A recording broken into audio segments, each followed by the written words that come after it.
দোকানদার ভাই কি আমারে চিনেন? না তো।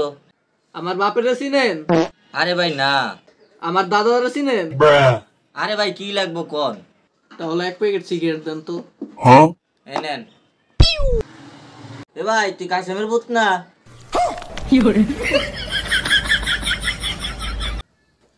ভাই ডাব সাবান আছে না? ডাব সাবান দিয়েন তো। আরে ভাই তোমার যে চেহারা, এই চেহারায় ডাব সাবান দিয়ে কাম হইব না। তুমি একটা কাম করো, থালি বাসন মাজার একটা সাবান লয়ে যাও। হের মিয়া। ভাই ভাই আমার 10টা টাকা ভিক্ষা দেন, আমি অন্ধ।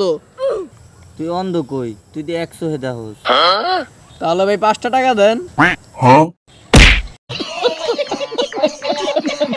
ভাই 10টা টাকা ভিক্ষা দেন, আল্লাহ আপনারা জান্নাতে দিব। তোরে ভিক্ষা দিলে আল্লাহ আমার বেহেশতে দিব কে? কারণ আপনি দান করবেন। আমি দান করবো তাই আমি বেহেশতে যাবো। তা তুই যে দান নিবি তুই তাহলে কোনে যাবি?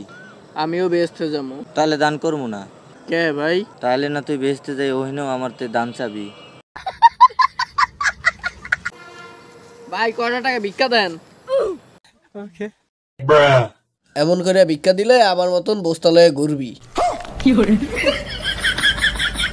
ভাই একটা স্যারের নাম আছিল তালি দে, আর একটা স্যারের নাম আছিল গালি দে। তা তালি দে স্যারটা মইরা গেল গা, তা কেডা রইলো? গালি দে। মা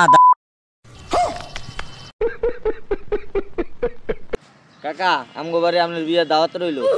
বিয়া তো যাইতে পারি, কিন্তু তোমরা যদি ডিজে মিজে বাজাও তাহলে কিন্তু আমি যাবো না। বিয়া বাড়ি ডিজে বাজবো না তো মরা বাড়ি বাজবো। আইলে আই নাইলে বাল ফালাগা।